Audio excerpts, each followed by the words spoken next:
এরকম কথা সাবেক প্রধানমন্ত্রী শেখ হাসিনাও বলতো যে আমার উপর আস্থা রাখেন, বিশ্বাস রাখেন, আমি জানি নিয়োগ দেই, যেই হোক সে ভালো না। সেটা আপনি ফ্যাসিস্টের সঙ্গে আমাদেরকে মিলাবেন না। আমরা তো মিলাতে চাই না, আপনারা না মিলাতেছেন আপনাদের সঙ্গে, আমি কেন মিলাবো? আমরা মিলাই না কখনোই।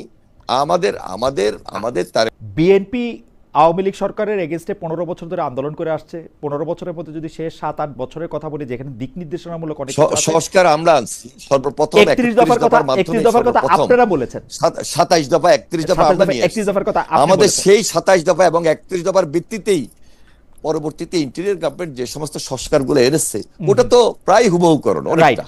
কিন্তু এই ব্যাপারে আমাদের আপত্তি থাকবে, আমাদের দ্বিমত থাকবে। আপনাদের আপত্তি নাই তো? আপত্তি আমাদের আসে এই জায়গায়, কারণ আমরা 31 দফাকে দিতে দেখে, বিএনপিকে দেখে আমরা ভাবছিলাম যে বিএনপি অ্যাটলিস্ট তার 31 দফা ঠিকমতো পালন করবে।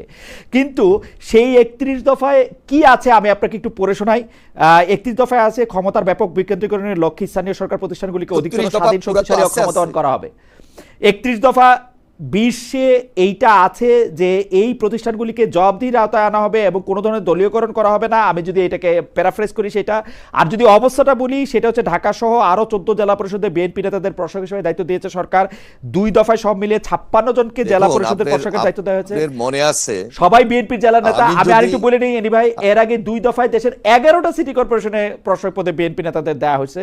বাকি আপনি যে কোনো জায়গায়, মানে সেটা ভিসি হোক, বিসিবি হোক, সব জায়গায় বিএনপির লোকই নিয়োগ দেওয়া হচ্ছে, যেটা বিএনপির আসলে 31 দফার 20 দফার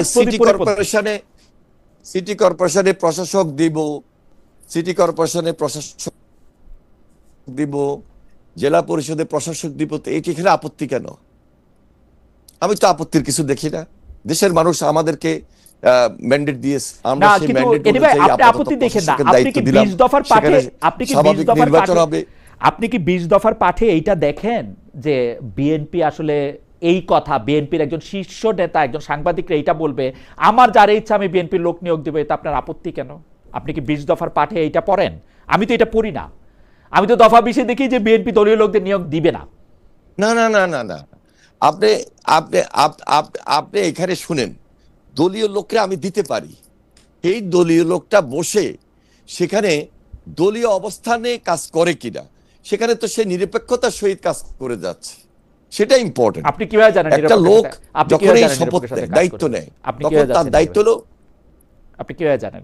এটা তো আমরা পার্টি হিসেবে ওন করতেছি, এটা আমাদের কমিটমেন্ট জাতির সামনে, যে আমি যেখানেই থাকবো না কেন আমি আমার দায়িত্বটুকু নিরপেক্ষতার সহিত পালন করতে, এটা আমার শপথ, এটা আমার জাতির সামনে আমার কমিটমেন্ট।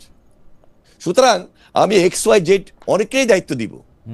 আমি যদি আমার দলীয় লোক বলতে দলের বাইরেও তো এমন এমন লোক আছে যারা পদ নাই, সাধারণ সমর্থক, অথবা সেই সাধারণ লোক, তাকেও তো 2-1 জায়গায় আমরা একভাবে দায়িত্ব দিয়েছি। কিন্তু কথাটা হলো যে সেখানে আমি তো একেবারে দলীয় অবস্থান থেকে দলীয় কাজ সেখানে বসে করতেছি তা না, আমি সেখানে আপনি একেবারেই দেখতে পাচ্ছেন না, আপনি একেবারেই দেখতে পাচ্ছেন না, সেই জন্য আপনি দেখছেন না। কারণ হচ্ছে কি, এরকম কথা সাবেক প্রধানমন্ত্রী শেখ হাসিনাও বলতো যে আমার উপর আস্থা রাখেন, বিশ্বাস রাখেন, আমি জানি নিয়োগ দেই, যেই হোক সে ভালো না। সেটা আপনি ফ্যাসিস্টের সঙ্গে আমাদেরকে মিলাবেন না।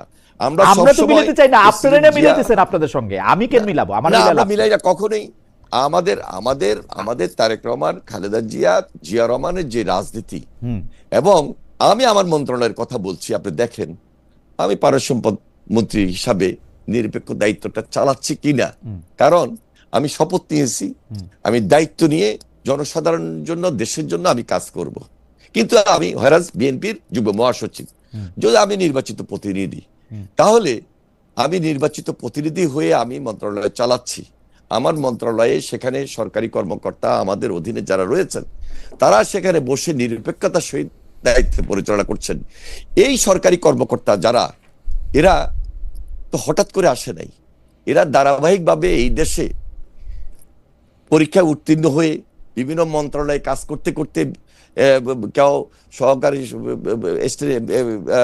সেক্রেটারি ছিলেন, ডিপ্টি সেক্রেটারি ছিলেন, জয়েন্ট সেক্রেটারি ছিলেন, এইভাবে হতে হতেই তো তারা বিভিন্ন মন্ত্রণালয়ে তারা কাজ করছেন।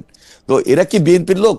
এরা দেশের লোক, দেশের সরকারি কর্মকর্তা হিসেবে এরা নিরপেক্ষভাবে দেশ দায়িত্ব পরিচালনা করছেন, আমরা তাদেরকে গাইড করতেছি এবং আমাদের কার্যক্ষেত্রে আমরা যেভাবে বিভিন্ন জায়গায় কথা বলছি, কাজ করছি, দৃশ্যমান, সেখানে কোনো দলীয় অবস্থান থেকে আমরা সরাসরি কাজ করছি না। হ্যাঁ, আমাদের নির্বাচনী ইশতেহার আছে, সেই ইশতেহার জনগণের সামনে নির্বাচনের আগে আমরা তুলে ধরেছি এবং জনগণের সামনে প্রতিশ্রুতি অনুযায়ী সেগুলাকে আমরা এক্সিকিউট করছি।